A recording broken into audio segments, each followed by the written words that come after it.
Hello everyone. आज की इस वीडियो में हम एक केस स्टडी के बारे में बात करेंगे, एक पेशेंट के बारे में बात करेंगे। पेशेंट को एबनॉर्मल यूट्राइन ब्लीडिंग थी। पेशेंट का नाम माधुरी है। वो 35 इयर्स ओल्ड हैं। उनकी शादी हो चुकी है, 2 बच्चे हैं, दोनों नॉर्मल डिलीवरी उनको हुई है। उसके अलावा उनको कोई सर्जरी नहीं हुई है, कोई प्रोसीजर उनके साथ नहीं किया गया है। बिल्कुल पेशेंट एकदम फिट एंड फाइन है। वो एक हाउसवाइफ है, अपने डे टू डे लाइफ के सारे काम करती हैं।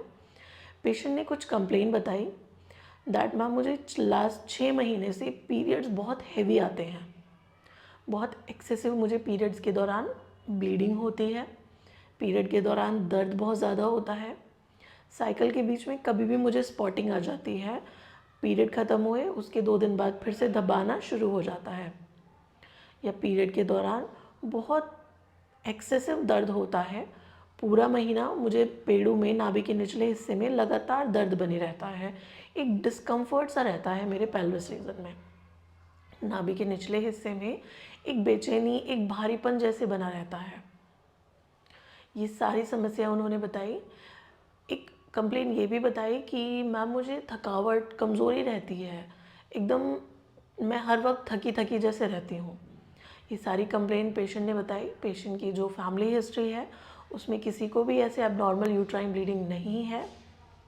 वहीं पेशेंट को कोई अदर मेडिकल कंडीशन नहीं है। पेशेंट की हमने कुछ रिपोर्ट्स कराए। सबसे पहले हमने एक अल्ट्रासाउंड कराया। अल्ट्रासाउंड में पेशेंट का हमने पेल्विस अल्ट्रासाउंड कराया है। अल्ट्रासाउंड में पेशेंट का अल्ट्रासाउंड बिल्कुल नॉर्मल है। एंडोमेट्रियम थिकनेस 10 mm है। उसके अलावा कोई फाइब्रॉइड नहीं है, कोई पॉलिप नहीं है। ऐसा नहीं है कि एंडोमेट्रियम हाइपरप्लेजिया हो गया है, एंडोमेट्रियम बहुत ज़्यादा मोटी हो गई है जिस कारण से कि ब्लीडिंग हो रही है। देन हमने पेशेंट की एक सीबीसी कराई, कंप्लीट ब्लड काउंट कराया है। सीबीसी में उनका हीमोग्लोबिन 12 आया है। हम ये नहीं कह सकते पेशेंट एनीमिक है इस कारण से उसे ब्लीडिंग हो रही है। पेशेंट के पीसी बिल्कुल नॉर्मल आए हैं, उसके पीसी भी नहीं घटे हुए हैं। हमने पेशेंट का बीटीसीटी कराया, ब्लीडिंग टाइम, क्लॉटिंग टाइम कराया, वो बिल्कुल नॉर्मल आया है। पेशेंट की कुछ हार्मोनल प्रोफाइल हमने कराई है, E2, प्रोजेस्टेरॉन, हमने थायराइड कराया है, वो सब बिल्कुल नॉर्मल आया है। देन पेशेंट को ये ब्लीडिंग क्यों हो रही है।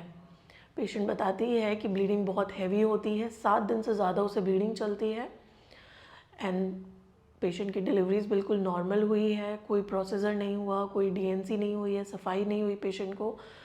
देन क्यों ऐसा हो रहा है। अल्ट्रासाउंड नॉर्मल है, सीबीसी नॉर्मल है, ये सारी स्थिति नॉर्मल है। पेशेंट की कोई फैमिली हिस्ट्री नहीं है, पेशेंट को कोई पास्ट हिस्ट्री नहीं है, ऐसी कोई भी कंडीशन पेशेंट के साथ नहीं है। अब हमने इसका ट्रीटमेंट कैसे किया। पेशेंट की हर रिपोर्ट एकदम नॉर्मल आ रही थी। देन हमने पेशेंट की ओरल कॉन्ट्रासेप्टिव पिल्स का इस्तेमाल किया, OCPs स्टार्ट की। पेशेंट को 3 महीने के लिए OCPs पर रखा, ओरल कॉन्ट्रासेप्टिव पिल। आप मेडिकल स्टोर जाएंगी, यदि ये सारी कंप्लेन आपकी भी हैं तब आप मेडिकल स्टोर जाइए। ओवरऑल L की एक स्ट्रिप आती है, एक 21 टैबलेट्स की एक स्ट्रिप आती है। आपको उसे हर दिन लेना है, आपको लगातार 3 महीने तक उसे लेना है। जैसे ही आप उसे लेना स्टार्ट करेंगे आपकी ब्लीडिंग स्टॉप हो जाएगी।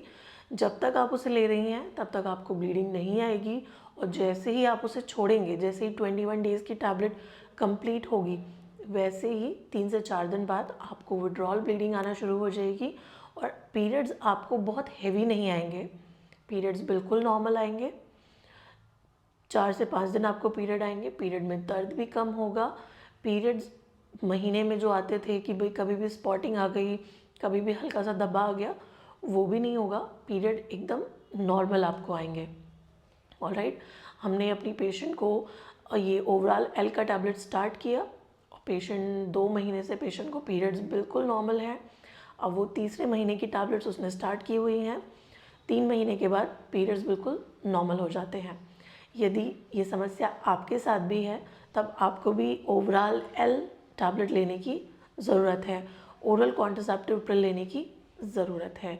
ये एबनॉर्मल यूट्राइन ब्लीडिंग नहीं है, ये डिसफंक्शनल यूट्राइन ब्लीडिंग है, जिसमें कि आपके सारे पैरामीटर्स नॉर्मल आते हैं। आपका अल्ट्रासाउंड, आपकी CBC या आपकी हार्मोनल प्रोफाइल सब नॉर्मल आते हैं।